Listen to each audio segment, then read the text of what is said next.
Padre, gracias por esta oportunidad que me das, oh Dios, de compartir tu palabra con mis hermanos.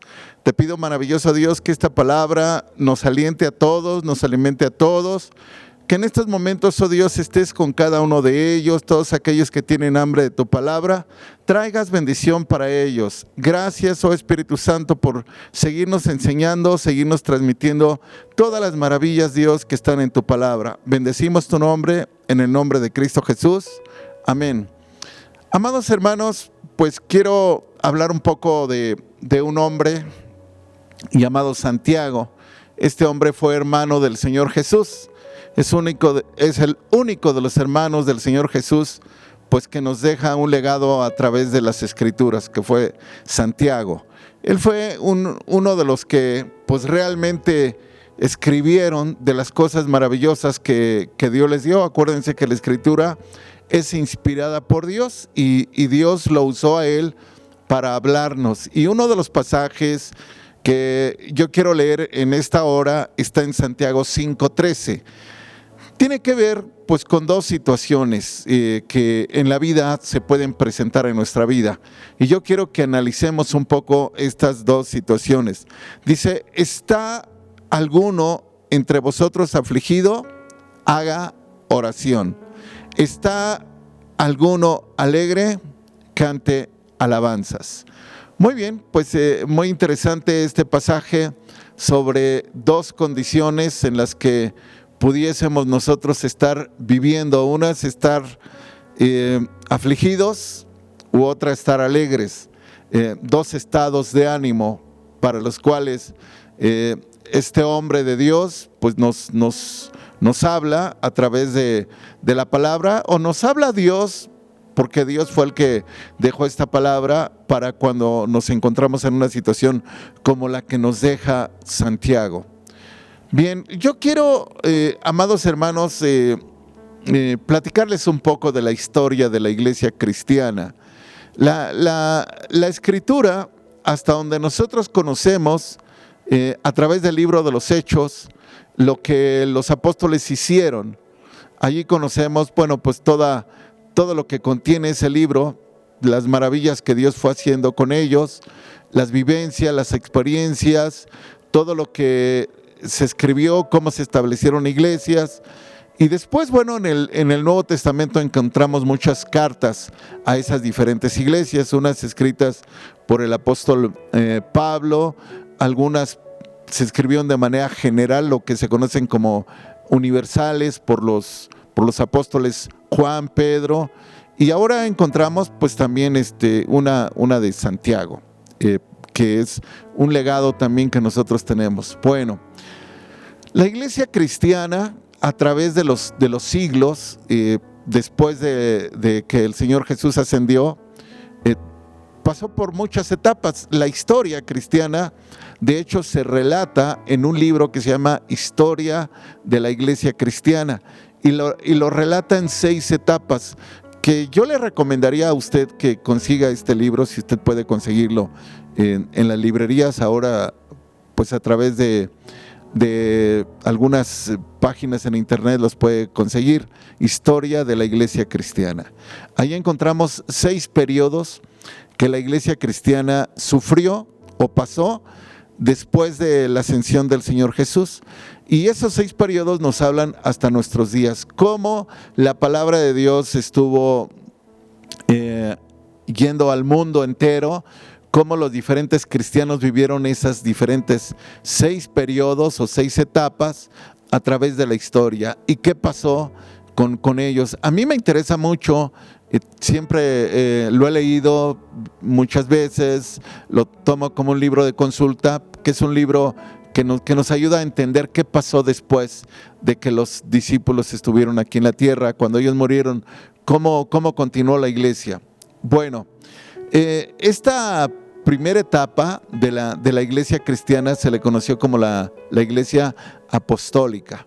Esta etapa pues fue una etapa que se vivió desde el año 33 hasta el año 99. Fue una etapa pues como de 66 años, la iglesia apostólica. Y se conoce así porque pues, los apóstoles todavía estuvieron en esa etapa. Pero es interesante que usted conozca que la iglesia no siempre ha sido una iglesia que ha estado pues tranquila, siempre fue una iglesia que estuvo caminando, avanzando, predicando, y a través de esto la iglesia pues fue pasando por diferentes pruebas, tribulaciones, situaciones que fueron dolorosas también en la iglesia. Y bueno, la iglesia inició expandiéndose, predicando el evangelio. Mucha gente creía, mucha gente aceptaba al Señor y se iba multiplicando la iglesia. Pero lo que había alrededor de la iglesia era gente religiosa que no permitía que la iglesia fuera creciendo y se fuera expandiendo. Y esto dio origen a diferentes problemas que después se acentuaron con más fuerza, que fue prácticamente la persecución de la iglesia. Pero si nosotros recordamos a dos personajes que en la Biblia se mencionan en el capítulo 5 de Hechos, que fue Ananías y Zafira, esos dos personajes de alguna manera fueron marcando por ahí la tendencia de cómo la iglesia, cómo la estaba viendo la gente a la iglesia, y qué veía de ellos, qué pensaba de ellos, y lo que la gente estaba haciendo por lo que veía que los apóstoles hacían.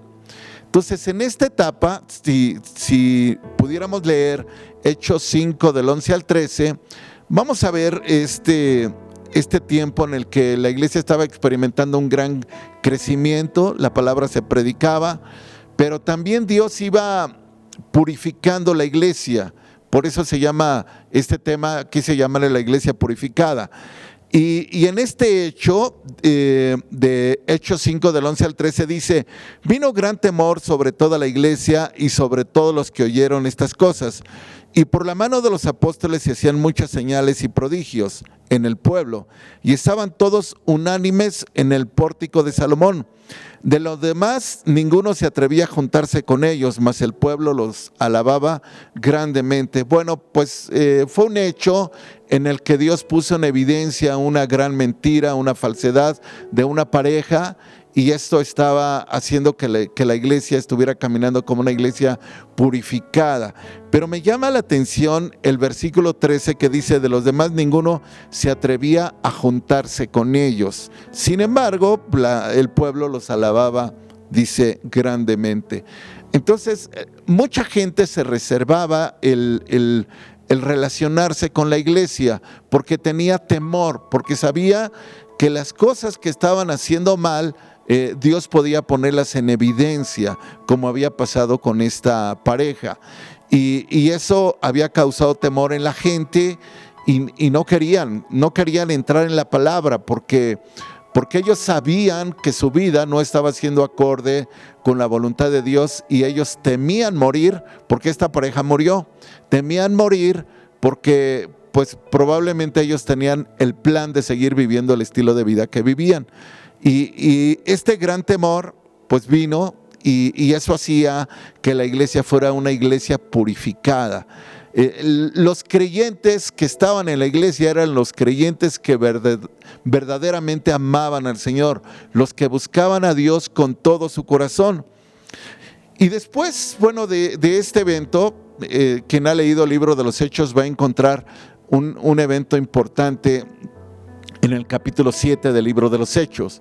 Va a encontrar pues una forma en la que la gente empezó a atacar a los creyentes, y uno de los personajes que salen en este capítulo 7 a testificar de las cosas de Dios fue Esteban. Y que después de todo lo que nosotros vemos en el capítulo 7, a Esteban terminan apedreándolo porque no soportaron que él les hablara con la verdad, y era gente religiosa en esos días. Entonces Esteban es muerto en ese capítulo 7 del libro de los Hechos. Esto genera pues una gran persecución para los cristianos, para los creyentes.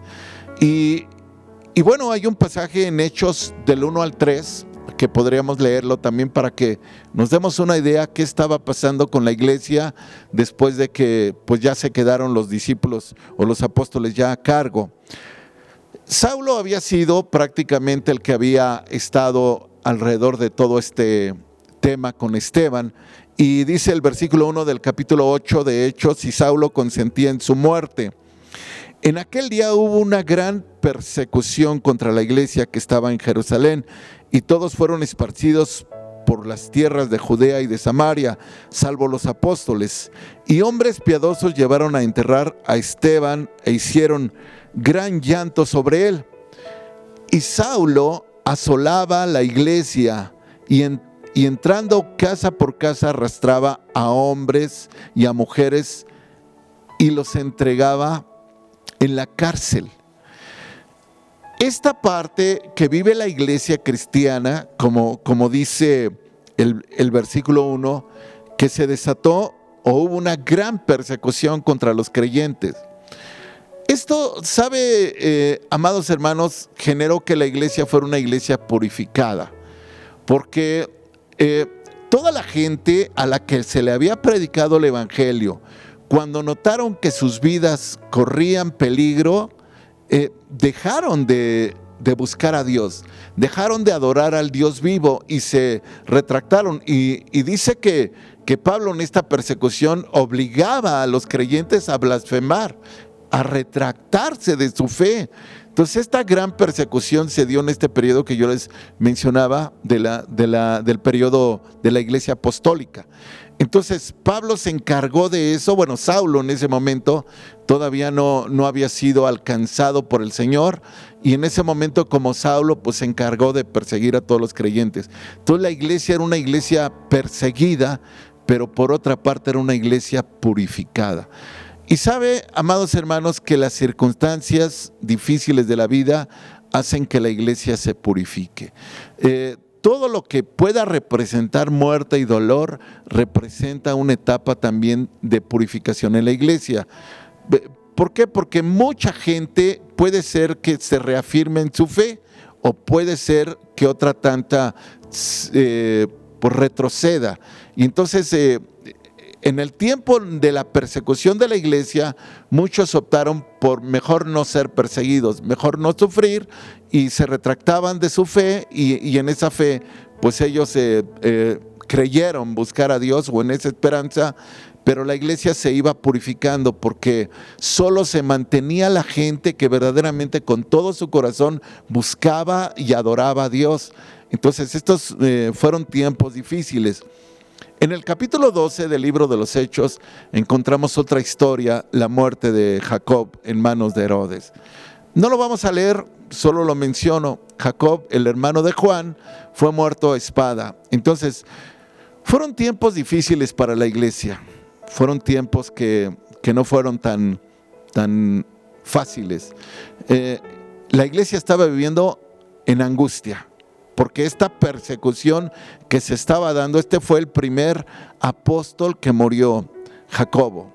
Lo menciona el capítulo 12 del 1 al 2 del libro de los Hechos. Entonces la iglesia estaba siendo perseguida, estaba siendo angustiada, pero era una iglesia purificada.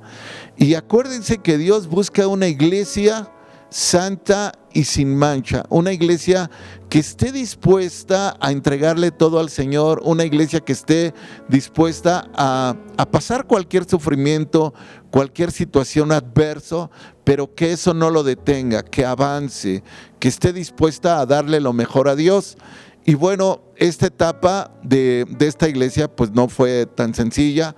Más adelante, después de todas estas persecuciones que se dieron, el mismo Saulo, cuando creyó y Dios le cambió el nombre por Pablo, en ese momento, hermanos, también él sufrió las persecuciones. Y quien ha estudiado la historia de Pablo en el libro de los Hechos se va a dar cuenta cómo fue perseguido y cómo Dios lo libró muchas veces de toda la gente que lo perseguía, porque esto era lo más común en la vida de los cristianos.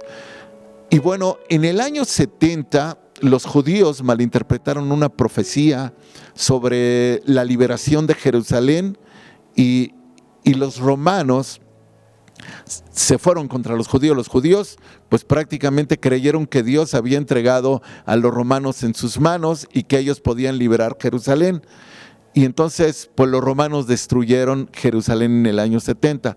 pero los creyentes que en ese tiempo estaban allí, los asociaron los romanos con los judíos, y se dice que murieron más de 2,000 cristianos en ese tiempo, en el año 70 de la era cristiana. Y estos fueron tiempos difíciles para la iglesia, fueron momentos de angustia. Y bueno, usted notará que cuando nosotros hemos leído el libro de Apocalipsis, el testimonio de Juan dice que Juan estaba en la isla de Patmos por causa de la palabra. Pues Juan, el hermano de Jacob, el que había sido muerto por Herodes a través de la espada de Herodes, él había huido a Patmos y Dios ahí le dio la revelación del libro de Apocalipsis. Juan fue el último apóstol de la era apostólica. Él murió, se cree que murió en el año 99. Y ahí termina esa etapa o ese periodo de la iglesia apostólica. Y da comienzo una etapa de ese año 99 hasta el 313 que se le conoce como la iglesia perseguida. Imagínense. Se dice que murieron millones de cristianos en toda esa etapa del año 99 al 313. ¿Cuántos años? Pues un poco más de 200 años. La iglesia siendo perseguida, pero era una iglesia purificada. Se dice en la historia de la iglesia cristiana que se escondían los cristianos en cuevas, y cuando descubrían que estaban allí, entonces cerraban las cuevas y morían dentro de ellas, o les prendían fuego a los lugares donde ellos estaban escondidos y morían quemados. Muchos de ellos murieron en el Coliseo romano. Muchos de ellos los echaban a los leones, a muchos de ellos pues prácticamente los mataron exhibiendo el poder del imperio.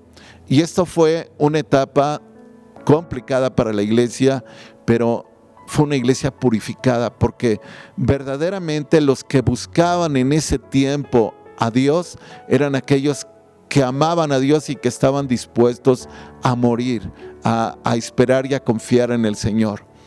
Y esto, de verdad, amados hermanos, que es una etapa que a lo mejor muchos de nosotros no hemos tenido el contacto con esa parte de la historia de ver qué pasó con ellos, pero la iglesia ha pasado peores momentos que estos. Cierto que nosotros estamos viviendo momentos difíciles, momentos en los que estamos siendo angustiados, porque leíamos un pasaje del libro de Santiago sobre la angustia, que si alguno está angustiado o afligido, que haga oración, así decía el libro de Santiago. Entonces, nosotros no hemos vivido momentos como los que ellos vivieron, como los cristianos de esas dos etapas, de esas primeras dos etapas. Ellos fueron perseguidos, ellos fueron quemados, ellos fueron muertos a espada, ellos murieron echados a los leones, fueron quemados en hogueras. Y bueno, pues ¿qué le puedo decir ya después, más adelante en la Edad Media, qué pasó con los cristianos, con lo que se le llamó la Santa Inquisición? Han sido horrores que han vivido los creyentes, pero, repito, la iglesia que quedaba era la iglesia purificada, porque muchos se retractaban en su fe, porque muchos decían, no, yo ya no quiero seguir, porque entonces me van a matar, voy a morir, y por miedo a morir, entonces se retractaban de su fe. Entonces, Dios, pues los que iban muriendo, pues eran parte del reino de Dios y habían alcanzado la victoria, pero no la alcanzaban aquellos que se habían retractado de su fe, pero iban creyendo aquellos que Dios iba añadiendo a la iglesia, y los que se quedaban en la iglesia estaban dando continuidad al plan de Dios aquí en la tierra. Yo les decía que hoy en día, a través de lo que estamos viviendo, aún no hemos vivido situaciones tan complicadas como la iglesia los ha vivido a través de la historia. Cierto que hoy estamos viviendo situaciones pues que rebasan aún lo que nosotros pudiésemos imaginar, pero no rebasan los eventos que en la historia el pueblo de Dios ha vivido. Cierto que hemos pasado por dolor, hemos pasado por aflicciones, hemos pasado por situaciones difíciles, pero miren, estas son como de un hecho natural. En aquellas que yo les menciono eran persecuciones, los mataban, acababan con todos ellos. Ahora, si volvemos a leer este versículo 13 del capítulo 5 de Santiago, decía: ¿está alguno entre vosotros afligido? Haga oración. ¿Está alegre?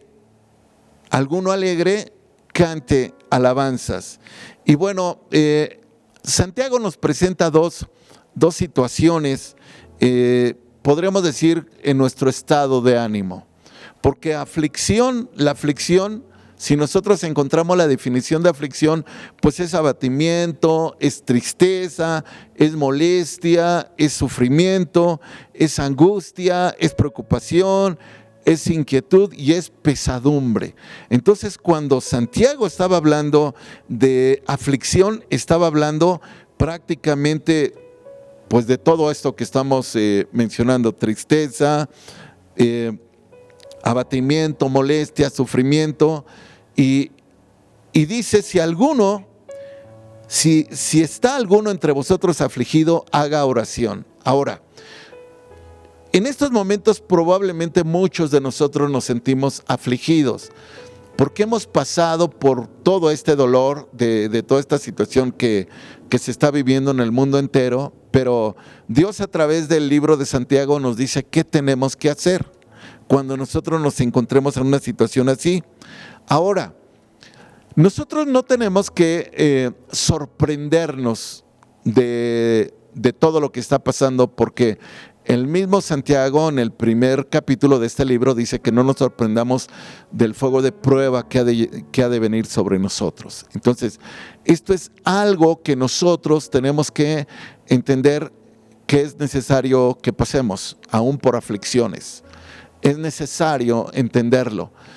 Jesús, en una palabra que está en Juan 16:33, esta palabra que Él nos deja, Él nos dijo que tuviéramos confianza. Cuando Él habla de esta palabra en Juan 16:33, dice: estas cosas os he hablado para que en mí tengáis paz. En el mundo tendréis aflicción, pero confiad, yo he vencido al mundo. Entonces, Jesús nos habló de las aflicciones. Jesús nos dijo que iba a haber aflicciones, pero también nos dijo que confiáramos, que no perdiéramos la fe, que no perdiéramos la confianza, que no perdiéramos la esperanza, que no nos sintiéramos solos, como que si algo estuviera pasando y que nadie estuviera con nosotros. Si Jesús está dejándonos una palabra como esta, amada iglesia, es que Él nos dijo que íbamos a pasar por momentos difíciles en nuestra vida. Y yo con esto quiero animarte, porque si tú estás escuchando esta palabra, yo quiero decirte que tú eres parte de esa iglesia purificada, porque has resistido las pruebas, porque has resistido la aflicción, porque nada de lo que ha pasado te ha hecho desistir de tu fe. A lo mejor has pasado por el dolor de ver perder a un ser querido, que es doloroso, que es uno de los dolores más grandes, como yo se los he dicho antes. Pero tú eres parte de esta iglesia que se ha mantenido firme esperando en el Señor, en las promesas del Señor, y no has renunciado a tu fe. Eso es importante, que te has mantenido firme, entendiendo que es un proceso de la vida, que lo tienes que pasar, y que entiendes que Dios ha estado contigo y que va a seguir estando contigo. Ahora, Jesús dijo en esta palabra: confiad.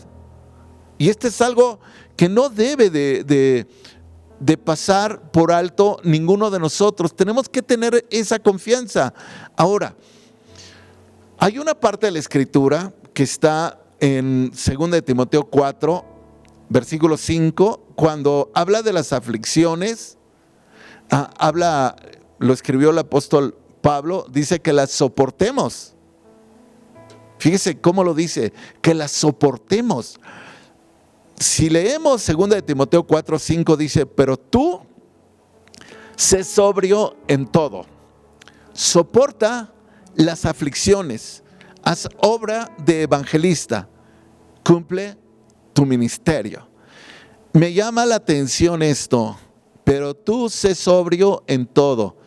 En otras palabras, sé centrado. Sé una persona que no se mueva. Sé una persona que esté razonando bien sobre lo que tiene que hacer. Sé una persona firme. Y dice, soporta las aflicciones. Y esto es algo, hermanos, que Dios nos dice en su palabra, que soportemos las aflicciones.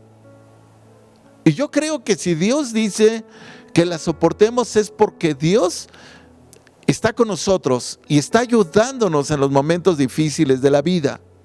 Yo les decía, no hemos vivido todavía lo que en la historia de la iglesia cristiana vivieron muchos de los cristianos. A ellos los estuvieron persiguiendo y matando. Ahora nosotros estamos viviendo un hecho, llamémosle natural, pero que ha sorprendido al mundo entero. Ahora, el libro de Romanos, capítulo 8, versículo 18, dice que cuando estemos en aflicción, tengamos esperanza. Esta esperanza que nos hace esperar hasta el último momento, lo describe así el versículo 18, pues tengo por cierto que las aflicciones del tiempo presente no son comparables con la gloria venidera que en vosotros ha de manifestarse.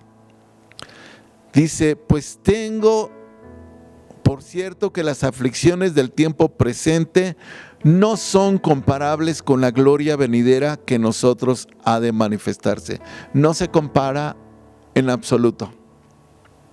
¿Qué le parece, iglesia? No se compara.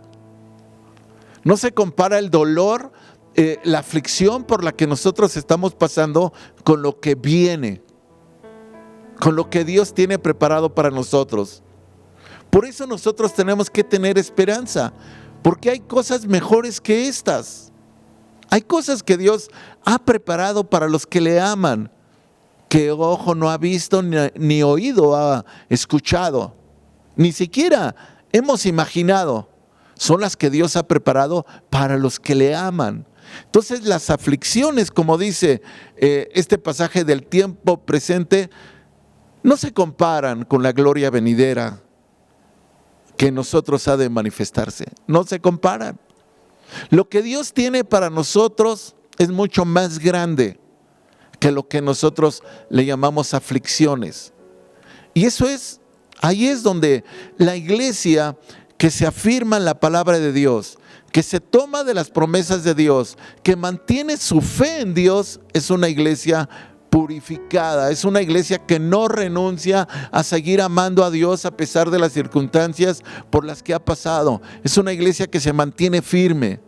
Y eso es lo que quiere Dios de nosotros. Una iglesia que no renuncie a pesar de lo que esté viviendo. Ahora, esto de las aflicciones también nos habla del consuelo. ¿Saben que nosotros cuando somos afligidos recibimos consuelo? Ayúdenme a ver lo que dice 2 de Corintios capítulo 1 versículos del 3 al 6. Cómo Dios habla pues de esta etapa.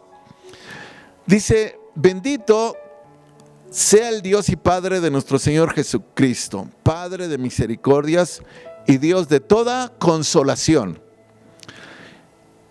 el cual nos consuela en todas nuestras tribulaciones, para que podamos también nosotros consolar a los que están en cualquier tribulación, por medio de la consolación con que nosotros somos consolados por Dios.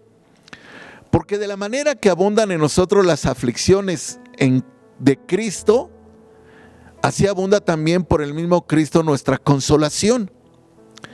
Pero si somos atribulados es para vuestra consolación y salvación, o si somos consolados es para vuestra consolación y salvación, la cual opera en el sufrir las mismas aflicciones que nosotros también padecemos. Y nuestra esperanza respecto de vosotros es firme, pues sabemos que así como sois compañeros en las aflicciones, también lo sois en la consolación. Mire, dice que, decía, todos los versículos, el 4 decía, el cual nos consuela en todas nuestras tribulaciones. Dios yo sé que lo ha estado consolando a usted. Yo lo sé, porque esta es una palabra que se cumple. Es una palabra que está en usted y que a lo mejor usted en algún momento quizás ha pensado que se ha sentido solo. Quizás lo ha pensado, pero no ha estado solo. Nunca ha estado solo. Dios ha estado trabajando con sus sentimientos. Santiago nos hablaba de tristeza y nos hablaba de alegría. Dios ha estado trabajando alrededor de estos sentimientos de usted para que usted esté consolado, porque usted necesita consolar a otros. Y por eso decía el versículo 5, porque de la manera que abundan en nosotros las aflicciones de Cristo, así abundan también por el mismo Cristo nuestra consolación.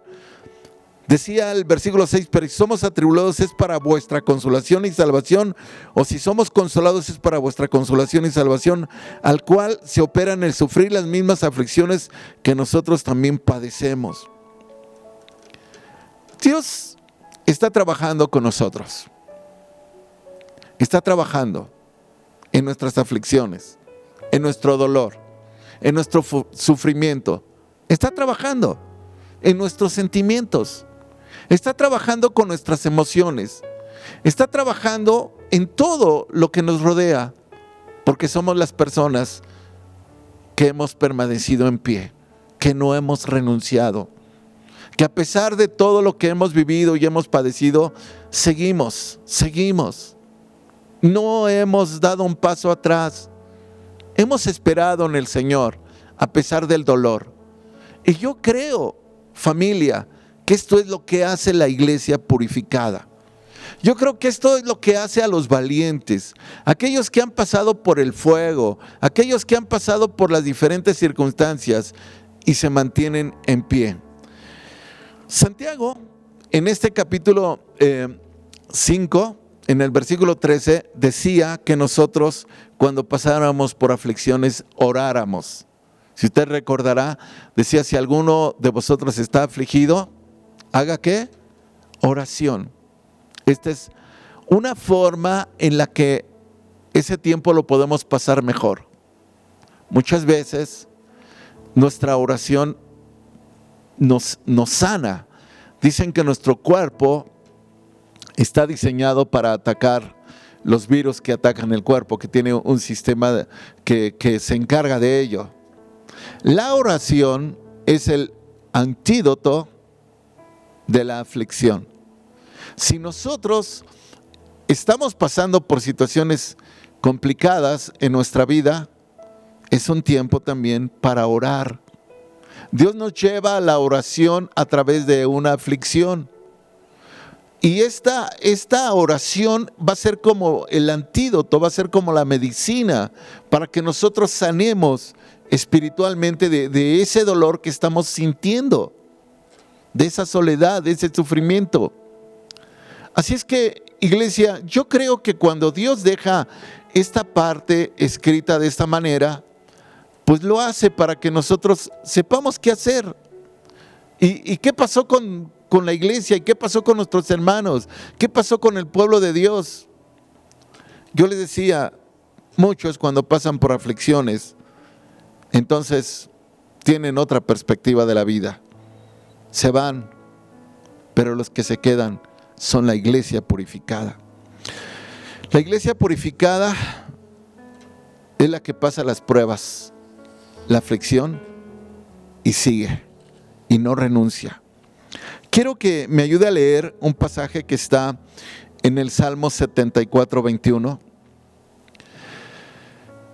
Y vea este pasaje que nosotros habíamos leído también en Santiago, que decía, y si alguno está alegre, cante alabanzas.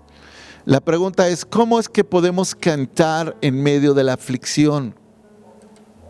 Bueno, este pasaje dice, no vuelva avergonzado el abatido, el afligido y el menesteroso alabarán tu nombre. Quizás en un momento de aflicción, de dificultad, nos cueste trabajo alabar, porque Santiago decía que si estábamos alegres alabáramos. Yo creo que esta experiencia de Santiago le hacía vivir esos dos eventos de esa manera, orando y alabando.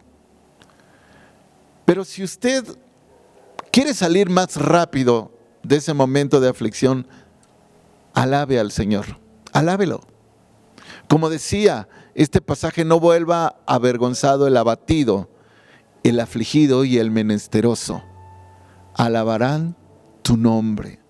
Otra forma, amada iglesia, de salir de todo esto que nos ha traído dolor, que nos ha traído tristeza, es alabando a Dios, es reconociéndolo, es dándole gracias por todo lo que hemos vivido, aunque sea doloroso. Es decirle gracias, Dios, porque tú eres un Dios sabio y entendido, que sabes cómo formarme, porque Él nos está formando cada día. Nosotros seguimos creciendo. Nosotros seguimos cada día recibiendo más del Señor, que nos va perfeccionando, que va haciendo que la iglesia vaya siendo una iglesia más entregada, más purificada. Y mire, usted recordará lo que dice el Salmo 150 en su último versículo, que es el versículo 6, que todo lo que respira, alabe al Señor. Y aquí este Salmo no menciona la condición en la que nos encontramos para alabar al Señor. Solo nos dice que todo lo que respira, alabe al Señor. Si estamos tristes o estamos alegres, no nos dice. Nos dice que si respiramos, alabemos al Señor. Entonces, alabar al Señor es tener una actitud de gratitud, de reconocimiento. Una actitud, amada familia, de contentamiento, de que Dios sabe por qué hace las cosas. Yo sé, familia, que la angustia nos trae dolor, que la angustia nos trae soledad. Pero ¿sabe qué? Dios ha estado con usted, sépalo, no lo pase por alto. Dios ha estado con usted. Dios le ha fortalecido, Dios le ha levantado y los va a seguir haciendo. Va a seguir trabajando con nosotros, va a seguir haciendo toda su obra en nosotros. Ahora está en el trabajo de la consolación. Ahora está en el trabajo de que usted esté tranquilo, que esté esperando, que esté confiando, que su fe no mengue, que su fe sea fuerte, que su fe sea firme. Yo le animo, iglesia, a que sigamos levantando nuestras manos en alto. Sigamos doblando nuestras rodillas al Dios que conocimos, que nos ha dado salvación. Sigamos glorificándolo. Y que este tiempo sea un tiempo de escuela, familia. Sea un tiempo para que nosotros nos levantemos con más fuerza. Nos levantemos con más gozo. Nos levantemos con más deseo de servirle. Porque sabe, este es el tiempo de la iglesia que se está purificando por todas las circunstancias que está pasando. Una iglesia purificada es aquella que se mantiene firme, que no renuncia. Quizás mucha gente se ha desanimado en este tiempo. Quizás muchos. Ahora nos toca hacer un gran trabajo para volver a animar a aquellos que se han desanimado. Pero necesitamos recobrar el ánimo, iglesia. Necesitamos volver a llenarnos de fuerza para volver a levantar las rodillas caídas de la gente, las manos caídas de mucha gente. Necesitamos, iglesia, retomar nosotros nuestra misión. Necesitamos nuevamente hacer las cosas que tenemos que hacer, si es que dejamos de hacerlas, porque Dios está con nosotros. Gracias, familia, gracias por este tiempo. Permítame hacer una oración por usted si es que está pasando por aflicción, y ruego al Señor que usted sea sanado, sea levantado, sea fortalecido, y Dios siga haciendo grandes cosas en su vida. Padre, quiero darte gracias por mis hermanos que están fuertes, que están firmes, que no han renunciado a su fe a pesar de las aflicciones. Señor, esta es la iglesia que tú buscas, esta es la iglesia que tú estás esperando. Dios, yo te pido tu fortaleza, tu paz y tu bendición para cada uno de mis hermanos, y te pido, oh maravilloso Dios, que tu palabra llene cualquier expectativa en sus vidas. Espíritu Santo, yo sé que tú estás haciendo una obra a través de esta palabra en la vida de mis hermanos, y que esta palabra les anime y les fortalezca. Gracias en el nombre de Cristo Jesús. Amén. Iglesia, Dios les bendiga y seguimos en contacto. Bendiciones.